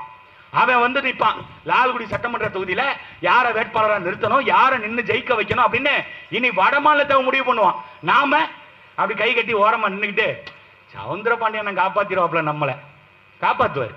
துண்டா காணான்னு துணியா காணான்னு பின்னாடி வழியா ஓடிட்டு இருப்பாரு. அவர் எங்கிட்டு ஓடுறாருன்னே தெரியாது, அவர் அங்கிட்டு ஓடிடுவாரு. இல்லங்க நேரு இருக்காருங்க, நேரு காப்பாத்திடுவாருங்க. எப்படி காப்பாத்துவாரு? முப்பெரும் விழா நடத்துற மாதிரி இப்ப 3 பக்கமும் வச்சு குத்துன்னு குத்த போறான். ஒரு பக்கம் அரசு வேலை வாங்கி தர்றேன்னு ஊழல் பண்ணி இருக்கிறாரு, இன்னொரு பக்கம் இடமாற்றத்திற்கு அரசு வேலை வாங்கி தந்துட்டு அந்த அரசு வேலையை இடமாற்றம் செய்வதற்கு லஞ்சம் வாங்கினாரு அப்படின்னு நகராட்சி நிர்வாகத்துறையில ஊழல் பண்ணிட்டாரு அப்படின்னு அவர் பேர 3 வழக்கு, 3 கத்தி தலைக்கு மேல 3 பக்கமும் சுத்தி வச்சிருக்காங்க நேரு அமலாக்கத்துறை அதிகாரிகள். ஐயா நேருவினுடைய பதில் என்ன கேட்டா பதிலே இருக்காது. திமுக ஆட்சியை வீழ்த்துவதற்கு பாரதிய ஜனதா கட்சி அரசாங்கம் வேணும் என்ற திட்டமிட்டு சதி செய்யுது. அப்படி அங்கயா அண்ணன் நேருடைய வரலாறு இங்க இருக்கிற மக்களுக்கு தெரியும்ல. ஐயா நேருடைய அப்பா என்ன வேலை செஞ்சாரு, ஐயா நேரு இன்ன வரைக்கும் என்ன செஞ்சுக்கிட்டு இருக்காருங்கிறது எல்லாருக்கும் தெரியும்ல. விவசாயம் தான். இதே நாங்க சொன்னோம் வைங்களேன், டேய் விவசாயம் பண்ணுங்கடா, விவசாயம் தாண்டா இந்த மக்களுக்கு உணவளிக்கக்கூடிய தொழில், அந்த தொழிலை செய்யுங்கடா, அது கடவுளின் தொழில்றான்னா என்னங்க விவசாயம் பண்ண சொல்றாரு? படிச்சுட்டு டிகிரி படிச்சுட்டு போய் நாங்க மாடு மேய்க்கிறதா விவசாயம் பண்றதா அப்படின்னு இங்க கேட்கறான், நக்கல் பண்றான். இந்த பெரியாரிஸ்டுகள் தான், இந்த திமுக கும்பல்கள் தான் ஆடு மாடு மேய்க்கிறதை அவமானங்கிறது, இங்க போய் விவசாயம் பண்றது அவமானங்கிறது. ஆனா சொந்த அமைச்சர் ஐயா நேரு அவர்கள் அவர் இன்னும் விவசாயம் பண்ணிட்டு இருக்காரு. ஏங்க ஐயா அவர் வீட்டுக்கு அவர் உற்பத்தி பண்ற அரிசி தான் அவர் வாங்கி சாப்பிடுவாராம். அப்ப அவங்க மட்டும் தற்சார்பு பொருளாதாரத்துல இருக்கணும், அவங்க மட்டும் விவசாயம் பண்ணி பிராடோ கார் வாங்கலாம். 1.5 கோடி ரூபாய் தமிழ்நாட்டில் இந்தியாவில் யாருக்கிட்டையுமே இல்லாத காரை ஐயா கே.என். நேரு வாங்கியிருக்காரு. எப்படி வாங்கியிருக்காரு? விவசாயம் பண்ணி தான் வாங்கியிருக்காரு. சத்தியமா நான் நம்புறேன், எங்க ஐயா நேரு அவர்கள் விவசாயம் செஞ்சுதான் 1.5 கோடி ரூபாய் காரை வாங்கியிருக்காரு. இதுல மாற்று கருத்து இல்ல. அப்ப எல்லாரும் விவசாயம் செய்யுங்க, எல்லாரும் 1.5 கோடி ரூபாய்க்கு பிராடோ கார் வாங்கலாம், விவசாயம் செஞ்சுட்டு போக வேண்டியதானே. விவசாயத்தை அரசு பணியா மாத்தோம்னா கேலி பண்றது, கிண்டல் பண்றது. வாரம் ஆச்சுன்னா இப்ப கள்ளக்குடியில சந்தை, கள்ளக்குடி சந்தையில இங்க வந்து காய் போட்டு விற்கிறாங்கல்ல, அவங்க எல்லாம் விவசாயம் பண்ணல, அவங்க மகன் எல்லாம் படிச்சு முடிச்சுட்டு ஐஏஎஸ் ஐபிஎஸ் கலெக்டர் டாக்டர்னு ஆயிடுறாங்க. சோத்துக்கு இந்த கள்ளக்குடி சந்தைக்கு வர்ற மக்கள் எங்க போவாங்க? எங்க போவாங்க? அப்ப அதை அரசு தொழிலாக எடுத்து நடத்தணும்டா. ஆடு மாடு மேய்க்கிறதை அரசு பணி, விவசாயத்தை அரசு பணியாக்கி அதன் மூலியமாக அரசே நேரடி கொள்முதல் செய்து அரசே நேரடி விற்பனை செய்யணும். இதெல்லாம் ஒரு திட்டம், இதெல்லாம் ஒரு கனவு. அதைத்தான் நாங்கள் முன்வைக்கிறோம். 2026 தேர்தலில் நாம் தமிழர் கட்சி வெற்றி பெற்று ஆட்சி அமைந்தால் தற்சார்பு பொருளாதார கொள்கையை நாங்கள் கையாள்வோம்.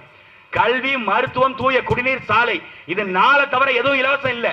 நீங்கள் எதற்காகவும் கைகட்டி கையேந்தி நிற்க வேண்டிய அவல நிலையில் இல்லாத இந்த மக்களை பொருளாதார ரீதியாக உயர்த்துவது, இதுதான் எங்களுடைய கனவு திட்டம். நாங்க வெளிநாட்டில இருந்து வின்பாஸ்ட் நிறுவனம் வரும், வெளிநாட்டில இருந்து ஐபோன் நிறுவனம் வரும், அங்க இருந்து ஹுண்டாய் நிறுவனம் வருவான், போர்டு நிறுவனம் வருவான், அதுல இங்க எல்லாருக்கும் வேலை கொடுப்போம். இல்ல, தொழிற்சாலைகள்ல எல்லாருக்கும் வேலை இருக்கு. இன்ஜினியரிங் படிச்சவனுக்கு வேலை இருக்கு, அக்கவுண்ட்ஸ் படிச்சவனுக்கு வேலை இருக்குது, தொழில் தெரிஞ்ச ஐடிஐ தொழில் படிச்சவங்க அவங்களுக்கு வேலை இருக்கு, மிஷினரி ஹேண்டில் பண்ற வேலை இருக்கு, மெக்கானிக்கல் படிச்சவனுக்கு வேலை இருக்கு, எல்லாருக்கும் வேலை இருக்கும். ஆடு மாடு மேய்த்தல், அதுல இருந்து வரக்கூடிய பால் பொருட்களை எடுத்து அதுல இருந்து நெய் தயாரிக்கிறது, வெண்ணெய் தயாரிக்கிறது, இப்படி தொழிற்சாலைகளை அமைப்போம்னா ஆடு மாடு மேய்க்க சொல்லிட்டாருங்க. உன்னை யாரா மேய்க்க சொன்னா? உனக்கு வருத்தமா இருந்தா வீட்டுல இரு. இன்னைக்கு நேரு எப்படி போய் மேய்க்கிறாரோ அப்படி நாம் தமிழர் கட்சி ஆட்சிக்கு வந்துச்சுன்னா மதனும் போய் ஆடு மாடு மேய்ப்பாண்டா. எங்க அண்ணன் சீமானே ஆடு மாடு மேய்ப்பாரு. உனக்கு என்ன வலிக்குது? மக்களுக்கு தேவைன்னா அதை செய்யணும். அதை செய்ய மாட்டான். உட்காந்துக்கிட்டு வேக்கானம் பேசிக்கிட்டு கிண்டல் பண்றது, ஆடு மாடு மேய்க்க கூடாது, அதை பண்ணக்கூடாது, இதை பண்ணக்கூடாது. அவங்க ஒரு பக்கம், இந்த பக்கம் எடப்பாடி பழனிசாமி கூட்டணி பேரம். பாஜக கூட கூட்டணிக்கு போயிட்டோம், பாஜக கூட கூட்டணிக்கு போயிட்டா நாங்க ஜெயிச்சிருவோம். பாஜக கூட்டணிக்கு வந்ததுனால நாங்கள் ஜெயிச்சிருவோம். நேத்து போன வாரம் வரைக்கும் எங்க அண்ணன் டிடிவி தினகரனும் எங்க ஐயா எடப்பாடி பழனிசாமி ரெண்டு பேரும் பேசிக்கிட்ட பேச்சு இருக்குல்ல. அண்ணன் டிடிவி தினகரன் பத்திரிகையாளர் கேட்கிறாங்க, என்டிஏ கூட்டணிக்கு போய் நீங்க அதிமுக கூட கூட்டணி வச்சிருவீங்களாமே அப்படின்னு. என்ன மானம் கட்டவன் நினைச்சீங்களா? எங்க அண்ணன் டிடிவி கேட்கிறாரு, என்ன மானம் கட்டவன் நினைச்சீங்களா? அப்படி எடப்பாடி பழனிசாமி கூட போய் கூட்டணி வைக்கிறதுக்கு அந்த துரோகி நோபல் பரிசு, எப்படி துரோகி பட்டத்துக்கு நோபல் பரிசு வாங்கக்கூடிய எடப்பாடி பழனிசாமி கூட போய் நான் கூட்டணி வைக்கிறதுக்கு நடு ரோட்ல நாண்டுகிட்டு சாவேன் சொன்னது ஐயா டிடிவி தினகரன்.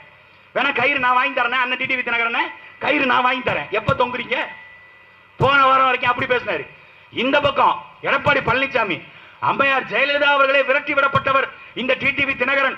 1996 தேர்தலுக்கு பிறகு அவரை தமிழ்நாட்டை விட்டு ஓட விட்டவங்க அம்மையார் ஜெயலலிதா. அப்படிப்பட்ட அம்மையார் ஜெயலலிதாவினுடைய துரோகியாக இருப்பவர் தான் இந்த டிடிவி தினகரன். சொன்னது யாரு? எடப்பாடி பழனிசாமி. இன்னைக்கு ஐயா எடப்பாடி பழனிசாமி கிட்ட கேட்கிறாங்க, அன்பு சகோதரர், அந்த பல்லு இருக்குல்ல, ஐயோ அதை பார்க்கும் போது சிரிப்பாரு பாருங்க, ஒரு சிரிப்பு. அன்பு சகோதரர் நம்ம எடப்பாடி பழனிசாமி சொல்றாரு, இப்படி நம்ம டிடிவி தினகரன் நம்ம தம்பி, நம்ம சகோதரர்.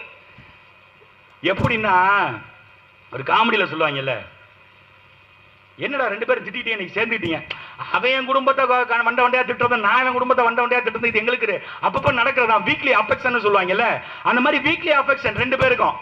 கடந்த தேர்தலில் ரெண்டு பேரும் சண்டை. அம்மாவோட ஆட்சியை யாரு கொடுப்போம்? இப்ப ரெண்டு பேரும் சேர்ந்து அம்மா ஆட்சியை கொடுப்போம். எப்படி கொடுப்பீங்க?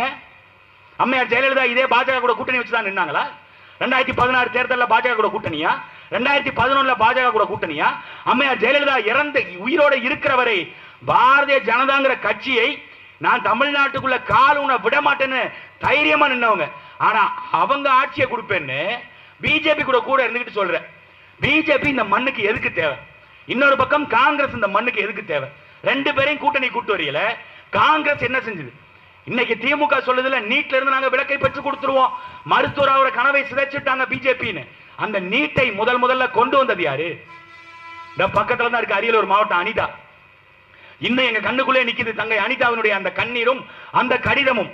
அவ்வளவு மார்க் வாங்கி படிச்சு பரீட்சை எழுதி பாஸ் ஆகி மருத்துவர் ஆக முடியலங்கிற விரக்தியில தற்கொலை பண்ணி செத்து போச்சு தங்கை அனிதா.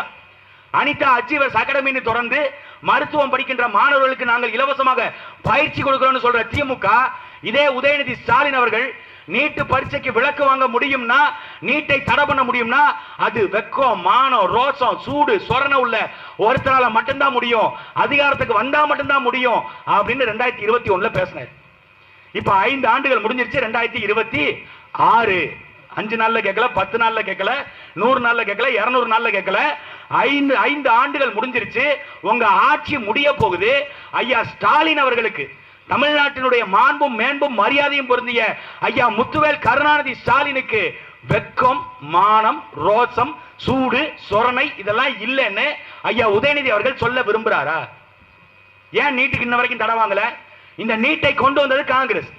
சிஏஏ, என்பிஆர், என்ஆர்சி சட்டங்களை கொண்டு வந்தது காங்கிரஸ். ஃபாரஸ்ட் அமெண்ட்மெண்ட் ஆக்ட் கொண்டு வந்தது காங்கிரஸ். தேசிய கல்விக் கொள்கை கொண்டு வந்தது காங்கிரஸ். நதிநீர் சட்டங்கள் கொண்டு வந்தது காங்கிரஸ். கச்சத்தீவை தூக்கி கொடுத்தது காங்கிரஸ். எல்லா வேலையும், காவிரி உரிமையை பறிச்சது காங்கிரஸ், முல்லை பெரியார் உரிமையை பறிச்சது காங்கிரஸ், பாலாற்று பிரச்சனை, பாலாற்று உரிமைகளை பறிச்சது காங்கிரஸ். இப்படி எல்லா இடத்துலையும் காங்கிரஸ் தான் தீங்கு செஞ்சிருக்கு. அந்த தீய காங்கிரஸை கூட்டிக்கிட்டு வந்து நாங்க ஓட்டு கேட்போம், நீங்க எங்களுக்கு ஓட்டு போட்டணும். மானம் கெட்டு போயிட்டோமா தமிழர்கள்? உங்களுக்கு மறந்துருச்சுன்னா மறுபடியும் ஞாபகப்படுத்துறேன்.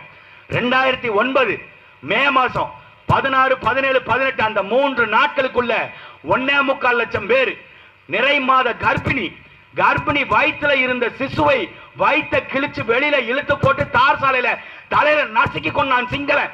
அந்த சிங்கள நாய்க்கு ஆயுதம் கொடுத்து, ரேடார் கருவிகள் கொடுத்து கப்பலை அனுப்பிவிட்டு இந்திய பாதுகாப்பு படையை அங்க அனுப்பி அங்க இருக்கிற தமிழர்களை பச்சை கொலை செய்ய வைத்தது இந்த காங்கிரஸ், இந்த சோனியா காந்தியினுடைய ஆட்சி. அந்த சோனியா காந்தி பெற்றெடுத்த ராகுல் காந்தி இன்னைக்கு வர்றான் தமிழ்நாட்டுக்குள்ள. அந்த ராகுல் காந்தியை கூட்டிட்டு ஸ்டாலின் வர்றாரு.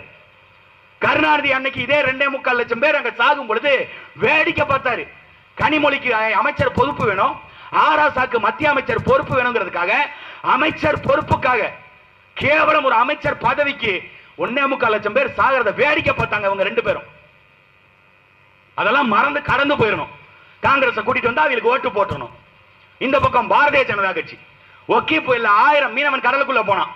ஒக்கி புயல் வந்தப்ப, வர்தா புயல் வந்தப்ப அவனை போய் காப்பாத்துங்கடா, இந்திய நாட்டினுடைய பாதுகாப்பு ஹெலிகாப்டர் இருக்கு, நைட்ல போய் அவன் மாட்டிக்கிட்டான்டா, பாதுகாத்து அவனை காப்பாத்தி கூட்டிட்டு வாங்கடானதுக்கு நைட்ல ஹெலிகாப்டருக்கு கண்ணு தெரியாது, ஹெலிகாப்டருக்கு கண்ணு இல்ல, அதுக்கு தெரியாது, ஓட்டுறவனுக்கு கண்ணு இருக்குல்ல. சொன்னது யாரு? அம்மையார் நிர்மலா சீதாராமன், பாஜகவை சார்ந்த நிதி அமைச்சர். அவங்க சொல்றாங்க ஹெலிகாப்டருக்கு நைட்ல கண்ணு தெரியாதுங்க, அதெல்லாம் காப்பாற்ற முடியாது. இப்ப போய் ஒக்கி புயல், வர்தா புயல், தானே புயல்னு பல புயல்கள்ல தமிழ்நாடு பாதிக்கப்பட்டுச்சு. இப்ப கடைசியா தூத்துக்குடி மாவட்டம், திருநெல்வேலி மாவட்டம், இங்க பக்கம் கடலூர், எல்லா மாவட்டமும் பாதிக்கப்பட்டுச்சு. தமிழ்நாட்டில் 12 மாவட்டங்கள் பாதிப்புக்குள்ளாச்சு. 5000 கோடி நிவாரண தொகையா கேட்டு மாநில அரசு கேட்டுச்சு. ஸ்டாலின் கேட்டார், மத்திய அரசு கொடுத்துருச்சா பாரதிய ஜனதா கட்சி? 5000 கோடி கேட்ட இடத்துல 500 கோடி கொடுக்குறான். ஆனா உத்தரப்பிரதேச பெருவெள்ளத்துக்கு அவன் 500 கோடி கேட்கிறான், அவனுக்கு 5000 கோடி தூக்கி கொடுக்குறான். யாருடைய வரி பணத்தை யாருக்கு கொடுக்கிறது? அந்த பாஜகவை கூட்டிக்கிட்டு வந்து இங்க எடப்பாடி பழனிசாமி நாங்க ஆட்சியை கொடுத்துருவாங்க. இது ரெண்டுத்துக்கும் சம்பந்தம் இல்லாம புதுசா ஒருத்தர் விசில் அடிச்சுக்கிட்டு, அது ஒரு குரூப் ஒரு பக்கம் இப்ப புதுசா கிளம்பி இருக்கு. ஏங்க, ஒருத்தர் 2 பேர் பைத்தியமா இருந்தா சமாளிக்கலாம். கட்சியினுடைய தலைவன்ல இருந்து தொண்டை வரைக்கும் எல்லாரும் பைத்தியமா இருந்தா அவங்களை எப்படித்தான் சமாளிக்கிறது? விசில் சின்ன வந்துருச்சு, அது இன்னைக்கு ஆதவர்ஜுனா பேச. ஐயோ, அவங்க பேசுறதெல்லாம் உண்மையிலுமே தமிழ்நாட்டு மக்கள் உங்களுக்கு எல்லாம் மனசாட்சியே இல்லையா? தயவு செய்து இவ்வளவு தூரம் நாங்க பேசுறோம்ல, எதையாவது பார்த்து பேசுறோமா? இல்ல. ஏதாவது வார்த்தையில தடுக்கம் இருக்கா? எதையாவது வார்த்தையை மாத்தி பேசுறோமா? ஏதாவது தமிழ் பிறண்டு பேசுறோமா? இல்ல. எல்லாத்தையும் சரியா தானே பேசுறோம். 15 ஆண்டுகளமா பேசிட்டு இருக்கோம். ஓட்டை போட்டு எங்களை சட்டமன்றத்துக்குள்ள அனுப்பிட்டா நாங்க ஏன் வீதியில் நின்று கத்த போறோம்? நாங்க பாட்டு எங்க வேலையை பார்த்துட்டு அங்கங்க மக்களுக்கு என்ன தேவையா செஞ்சுட்டு போயிரும். ஆனா நீங்க ஓட்டு போடாம இப்ப எங்க கொண்டு போய் நிறுத்தி இருக்கீங்க? அவங்க கூட அரசியல் பேசுறது. இந்த ஆதவர்ஜுனான்னு ஒருத்தன், சத்தியமா அவங்க கையில எல்லாம் மைக்கை எதுக்கு கொடுக்குறாங்கன்னே தெரியல. தமிழும் வரல, வார்த்தையும் வரல. தலைவர் சொன்னாரு, தடுப்புட்டாரு, அங்க வந்தாரு, இங்க போனாரு. தலைவர் வந்து அங்க பார்த்து செல்ஃபி எடுத்தாங்க. இப்படி பேசிக்கிட்டு இருக்காங்க. என்னடா பேசுற? ஒன்னும் புரியலடா. இவன் ஒரு பக்கம்னா இன்னொரு பக்கம் பொதுச் செயலாளர்னு ஒருத்தன் போட்டு வச்சிருக்காங்க. 1ஆம் நம்பர் பித்துக்குழி அவன் தான். பார்த்து படிக்கிறான். 84 85 டே 86, அது 74 75ரா, 84 85ரா. அந்த 80 70ங்கிறது வாயில வரல, அந்த லூவே வரல. இவங்க சட்டமன்றத்துக்குள்ள போய் பேசினா என்ன ஆகும்? இன்னொரு பக்கம் அவரு கட்சியினுடைய தலைவர் திரு விஜய் அவர்கள் அவரு பேசுறாரு. சரி, அவராவது சரியா பேசுறாரா அப்படின்னு பார்த்தா அவரும் பேப்பர். ஏங்க, நான் தேர்தலில் நிக்க போறேன். இப்ப நான் மக்கள்கிட்ட கேட்கிறோம். இப்ப மதன் தம்பி நிக்கிறான், தேர்தலில் நிக்கிறான், வேட்பாளரா நிக்கிறான். மக்கள்கிட்ட கேட்கிறான், உங்களை நம்பித்தான் நான் நிற்கிறேன், என்னை நம்பி நீங்கள் வாக்கு செலுத்துங்கள். சட்டமன்றத்துக்குள்ள உள்ள போனா உங்கள் தொகுதியில இந்த பிரச்சனை எல்லாம் இருக்கு. லால்குடி பஸ் ஸ்டாண்டு சீரமைக்காம இருக்குது, கள்ளக்குடி பஸ் ஸ்டாண்டு இப்படி சீர்கெட்ட போய் கிடக்குது, இந்த பக்கம் இருக்கின்ற சாலைகள் வசதி சரியாக இல்ல, மால்வாயில காணாம போன நகையையும் பணத்தையும் நான் மீட்டு கொடுத்துருவேன், அதுக்கு வழக்கு பதிவு செய்யறதுக்கு நான் நடவடிக்கை எடுப்பேன். இங்க இருக்கிற விவசாய நிலங்களை அழித்து மேற்கொண்டு 4 வழி சாலையோ 6 வழி சாலையோ போடாமல் நான் தடுத்து நிறுத்துவேன். காவிரியில உரிய நதிநீரை கொடுக்கும் வரை அந்த மாநில அரசாங்கத்தை நான் வலியுறுத்துவேன். இந்த சட்டமன்றத்தில் ஒவ்வொரு கிராமத்திற்கும் ஒரு கிளை நூலகத்தை கட்டமைப்போம். ஒவ்வொரு கிளை கிராமங்கள்லையும் ஆரம்ப பள்ளியில இருந்து ஆராய்ச்சி பள்ளி வரைக்கும் நீங்க படிக்கிறதுக்கான வழிவகையை செஞ்சு கொடுப்போம். பள்ளிக்கூடங்கள்ல இனிமே காசு வசூலிக்கப்படாது, ஆசிரியர்கள் சரியா இருப்பாங்க. பள்ளிக்கூடங்கள்ல இருக்கிற கழிப்படங்களை நாங்கள் சரி செய்வோம். அங்க இருக்கிற கழிப்படங்களை தூர்வாரி அதை சரி பண்ணி அதை மக்களுக்கு வந்து பயன்பாட்டுக்கு கொடுப்போம், மாணவர்களுக்கு பயன்பாட்டுக்கு கொடுப்போம் அப்படின்னு இதெல்லாம் தம்பி சொல்றான்னு வைங்க. இதெல்லாம் பார்த்து படிக்க வேண்டிய அவசியம் இல்லை, தனக்கு என்ன பிரச்சனை இருக்குன்னு தெரியும். குறைந்தபட்சம் மக்கள்கிட்ட கேட்கும் பொழுது எனக்கு ஓட்டு போட்டுருங்கனாலும் கேட்பாங்க. ஒரு கட்சியினுடைய தலைவர் பார்த்துட்டு அதுக்கப்புறம் சொல்றாரு, உங்களை நம்பிதான் நான் தேர்தலுக்கு வந்திருக்கிறேன், இங்க இருக்கிற செயல் வீரர்கள் என்ன ஓட்டு போட்டு நீங்க வந்து என் கூட நிப்பீங்கல்ல அப்படிங்க. பாதே கூட நிக்கிறத ஏன் பேப்பரை பார்த்து படிச்சுக்கிட்டு இருக்க? நேரம் அவன்கிட்ட கேட்கலாம்ல, என் கூட நிப்பேன்னு. அந்த அளவுக்கு தான் அந்த கட்சி இருக்கு. அரசியல் தெரியாது, யாரு கூட கூட்டணி வைக்கலான்னு பார்த்தாங்க, ஒரு பயிலும் மதிக்கல. காங்கிரஸ் வந்துரும் இந்த பிரவீன் சக்கரவர்த்தின்னு சொன்னான். அதை நம்பிக்கிட்டு விஜயம் இருந்துட்டாப்ல. கடைசியில காங்கிரஸ் வரல. நம்ம அண்ணன் டிடிவி தினகரன் ஆளு பார்க்க நல்லா சிரிச்ச மேனிக்கு இருக்காப்ல, சிரிச்ச மேனிக்கு நம்மள்ட்ட வந்துருவாப்ல நினைச்சாப்ல. டிடிவி தினகரனும் வரல. அதிமுக கூட்டணியில பாஜக இருக்கு, சேர்த்துக்க மாட்டாங்க. என்ன பண்றதுன்னு தெரியல. இன்னைக்கு தான் முதல் முறையா ஆரம்பிச்சிருக்காரு அதிமுகவை ஊழல் கட்சி. எப்படி அதிமுகவை ஊழல் கட்சின்னு இன்னைக்கு தான் திரு விஜய் அவர்கள் வாய் திறந்து பேசி இருக்கிறார். அதிமுக ஊழல் கட்சி தானே? ஊழல் கட்சி தானே தம்பி? விஜய் சொல்லிட்டாரு, சரியா தானே இருக்கும்? சரியா இருக்கும்ல? விஜய் சொல்லிட்டாரு, உண்மைதானே? அந்த ஊழல் கட்சியில இருந்து அம்மையார் ஜெயலலிதா படத்தை வச்சுட்டு உங்க கட்சிக்கு ஒருத்தன் வந்தானே, என்ன மயிருக்கு நீ அவனை சேர்த்துக்கிட்ட? அந்த ஊழல்வாதி செங்கோட்டையன் நீ ஏன் சேர்த்த? நீ ஊழல் பண்றதுக்கு சேர்த்தியா இல்ல அவன் யோக்கியவான்னு சொல்றியா? செங்கோட்டையன் செங்கோட்டையன் எவ்வளவு பெரிய பிராடுன்னு ஈரோட்டில் போய் கேளுங்க. ஏங்க பஸ் ஸ்டாண்ட்ல இருந்து சைக்கிள் எடுத்துக்கிட்டு எம்ஜிஆர் படம் வந்தா போஸ்ட் ஓட்ட போவாருங்க செங்கோட்டையன். அப்படி இருந்த செங்கோட்டையன் 1971 72ல எம்ஜிஆர் படத்துக்கு போஸ்டர் ஒட்டிய செங்கோட்டையன் இன்னைக்கு எப்படி இவ்வளவு பெரிய பணக்காரர்? ஊழல் செய்யலையா? லஞ்சம் வாங்கலையா? சரி, நீங்க அதை விடுங்க. அம்மையார் ஜெயலலிதா படத்தை வச்சுட்டு வர்றாங்கல்ல, அந்த அம்மையார் ஜெயலலிதா மீது சொத்து குவிப்பு வழக்கு A1 குற்றவாளி அம்மையார் ஜெயலலிதா. எங்க ஒரு தடவை விஜயை சொல்ல சொல்லுங்க பாப்போம். ஒரு தடவை சொல்ல சொல்லுங்க. இன்னைக்கு ஸ்டாலினை விமர்சிக்கிறார் அங்குள் சிஎம் சார். கருணாநிதி ஒரு தடவை விமர்சிக்கிறேன். ஐயா கருணாநிதியை பேசணும்ல, இந்த மாதிரி ஒரு தடவை கருணாநிதியை பேச சொல்லுங்க. சரி, இவங்களை விட்டுருங்க. பாஜக எங்களுடைய கொள்கை எதிரி அவங்க. பாஜக சொல்றாங்கல்ல, அமித்ஷாவை எடுத்து 2 வார்த்தை நாங்க சொல்றோம்ல. எங்க ஐயா சந்தான பாரதி நடிச்ச படம் இருக்குல்ல, ஜெண்டா அப்படின்னு ஒரு படம் இருக்குல்ல, அம்மன் படம். அதுல வர்ற வில்லன் மாதிரி இருக்காப்லங்க யாரு? அமித்ஷாங்கிற உள்துறை அமைச்சர். ஒரு தடவை விஜய் சொல்லி பாருங்க பாப்போம். ஒரு தடவை மோடியை பார்த்து, நீ எல்லாம் என்ன நாட்டின் பிரதமர், நாட்டு மக்கள் வெள்ளத்தை தத்தளிச்சா ஒரு 5 பைசா காசு கொடுக்க வக்கில்ல, ஆட்டக்காரிக்கு 500 ஓவாடா பஞ்சாயத்து ஒரு தடவை கேளுங்களேன். இங்க இருந்து கென்யா நாட்டு, எங்க நம்ம நாட்டு பக்கத்துல இல்ல, கென்யா ஆப்பிரிக்காவில் இருக்குது. அந்த நாட்டு விவசாயிகள் வாழ்வாதாரம் மேம்படுவதற்கு 5000 கோடியை இந்தியா தானமா வழங்குச்சு கென்யா நாட்டுக்கு. ஆனா இங்க இருக்கிற விவசாயிகள் 6 மாத காலம் டெல்லியில போராடினான். அவனுக்கு நீ 5000 கோடி ஒதுக்குறதுக்கு காசு இல்ல. கென்யா நாட்டுக்காரனுக்கு ஏன்டா காசு கொடுத்த? இதுதான்டா இந்த கஞ்சா கருப்பு சொல்ற மாதிரி ஓமுட்டு பிள்ளைக்கு பலன் வாங்கி கொடுக்க வக்கல்ல, ஆட்டக்காரிக்கு 500 ஓவாடா பஞ்சாயத்துங்கிற மாதிரி ஏன் அப்படி தூக்கி கொடுத்தீங்க? ஒரு தடவை ஐயா விஜய் பேச சொல்லுங்க பாப்போம். நாட்டின் பிரதமர் மோடியை எடுத்து பேச மாட்டாரு. பேசினா ஜனநாயகன் படம் வராது. சிபிஐ ரைடு வரும், மறுபடியும் சிபிஐ பிடிச்சி உட்கார வைக்கும். இடி ரைடு வரும். ஏற்கனவே ரோல்ஸ் ராய்ஸ் கார் வாங்கியிருக்காப்ல, அதுக்கு வரி கட்டல. அந்த வரியை கட்டாம ஏமாத்திட்டு இருக்காப்ல, அரசாங்கத்தை ஏமாத்துறாப்ல. இப்படிப்பட்ட நபர்கள் தான் இன்று அரசியல் செய்யறாங்க. அவர்கள் இருக்கின்ற அந்த திரை கவர்ச்சியை வச்சு, திரை வெளிச்சத்தை வச்சு எப்படியாவது நம்ம வாக்க செலுத்தி பெற்றலாம், நம்ம அதிகாரத்திற்கு வந்துடலாம். அதிகாரத்துக்கு வந்து என்ன மாற்றம் நடக்கும்? நானும் பார்க்கிறேன். கட்சி ஆரம்பிச்சு 2 வருஷம் ஆச்சுங்க. அந்த தாவேக்காங்கிற கட்சி ஆரம்பிச்சு 2 வருஷமா கொள்கையை சொல்றேங்கிறாங்க. கடைசி வரைக்கும் அதை மட்டும் சொல்ல மாட்டேங்கிறாங்க. இன்னைக்கு சொல்றாரு, அந்த ஆதவர்ஜுனா பேசுறாரு, மொழிப்போர் தியாகிகள் கூட்டத்தில் இன்னைக்கு சாயங்காலம் ஸ்டாலின் பேச போறாரு. அவர் என்ன பேசுறது அப்படின்னு நான் கூட விஜய் பேச போறாருன்னு பார்த்தா, தமிழ் மொழியை காப்பாற்றணும், தமிழ் மக்களுக்காக பாடுபடணும், தமிழ் மொழியை மீட்சியுற செய்யணும். பேசுறதெல்லாம் யாரு? தாவேகா குரூப்ஸ். விஜய் ஒரு வார்த்தை மொழிப்போர் ஈகியருக்கு வீர வணக்கம்னு கூட சொல்லல. ஒரு வார்த்தை மொழிப்போர் தியாகிகளை பத்தி பேசல. இவர் தமிழ்நாட்டை காப்பாற்ற போறாரு. வந்து நீங்க வந்து அவருக்கு ஓட்டு போட்டா அவர் ஜெயிச்சுட்டா எல்லா மக்களுக்கும் செஞ்சிருவாரு. திரையின் உச்சத்தை வச்சு விட்டுட்டு வந்திருக்காரு. யாருங்க விட்டுட்டு வர சொன்னா? மக்கள் யாராவது கேட்டாங்களா? ஐயா விஜய் வாங்க, வந்து எங்களுக்காக போராடுங்க, ஸ்டாலின் ஆட்சி சரியில்லை, எடப்பாடி ஆட்சிக்கு வந்தாலும் சரியா இருக்காது, நீங்க வாங்கன்னு யாராவது கூப்பிட்டாங்களா? இல்ல. என்ன நடந்துச்சுன்னு வெளிப்படையா உடைச்சு பேசணும்னு வைங்க, ரொம்ப கேவலமா இருக்கும். அவங்க எதுக்கு அரசியலுக்கு வந்தாங்க, எதுக்கு இந்த வேலையை செஞ்சுக்கிட்டு இருக்காங்கன்னு. அப்படி மாற்றாக இவர்கள் எல்லாம் வேண்டாம். அப்படிதான் நாங்கள் களத்துல நாம் தமிழர் கட்சியுடைய தலைமை சீமான் அவர்கள், தம்பி மதன் அவர்கள் படித்தவர், வழக்கறிஞர், அவரை தேர்தல் களத்தில் நிறுத்தியிருக்காரு. மதனுக்கு நீங்கள் வாக்கு ஏன் செலுத்தணும்னா, தொடர்ச்சியாக களத்தில் நிற்கிறான். இந்த லால்குடி சட்டமன்ற தொகுதியில் எந்த பிரச்சனையாக இருந்தாலும் தொடர்ச்சியாக தம்பி மதன் களத்தில் நிற்கிறான். லால்குடி பக்கத்தில் ஆத்து மணல் அள்ளும் பொழுது, கொள்ளிடாத்துல மண் அள்ளும் பொழுது அதை தடுத்து நிறுத்துவதற்கு போராட்டம் பண்ணியிருக்கிறான். மால்வாய் பிரச்சனைக்கு கூட போய் நின்றுருக்கான். அந்த மக்களோடு மக்களாக இன்னும் நிற்கிறான், இன்னமும் நிற்பான். இன்னும் எத்தனை நாட்கள் ஆனாலும் அந்த பிரச்சனை தீரும் வரை தம்பி மதன் அங்க போய் நிற்பான். அதே போல அவனுடைய சொந்த ஊருக்கிட்ட, அது என்ன குளம்? அது தண்ணீர் பந்தல் ஏரி. அந்த தண்ணீர் பந்தல் ஏரிய ஐயா KN நேரு அமைச்சர் இருக்கார்ல, அவருடைய சொந்தக்காரர் ஒருத்தர் அமெரிக்காவில் இருந்து ஆட்டைய போட ட்ரை பண்ணாரு. அதை தடுத்து நிறுத்தியது தம்பி மதனும் அவருடைய அப்பா ஐயா நேச மனோகரன் ஐயா. இவங்க 2 பேரும் சேர்ந்து தான் அதுக்கு வழக்க போட்டு இன்னைக்கு அந்த ஏரியை மக்களுக்கு பயன்பாட்டிற்கு வாங்கி கொடுத்திருக்காங்க. இப்படி தொடர்ச்சியாக களத்தில் நிற்கின்ற தம்பி மதன் அவர்களை களத்தில் வேட்பாளராக அண்ணன் சீமான் அவர்கள் நிறுத்தி இருக்கிறார். தம்பி மதன் அவர்களுக்கு நீங்கள் வாக்கு செலுத்தி விவசாய சின்னத்தில் வாக்களித்து சட்டமன்றத்துக்குள்ள அனுப்புங்க. சட்டமன்றத்துக்குள்ள உள்ள போகும் பொழுது யார் ஆட்சியாவனா இருக்கட்டும், எங்க ஆட்சியா இருந்தா எங்களுக்கு பிரச்சனை இல்லை. இல்ல ஒருவேளை தெரியாதனமா ஐயா ஸ்டாலின் அவர்கள் ஆட்சி அதிகாரத்தில் உட்கார்ந்துட்டாருன்னு வைங்க, நீங்க பாத்தீங்கல்ல ஒரு 4 நாளைக்கு முன்னாடி ஆளுநர் எந்திரிச்சு அப்படி கிளம்பி போனார்ல, அந்த மாதிரி ஐயா ஸ்டாலின் எந்திரிச்சு ஓடிடுவாப்ல.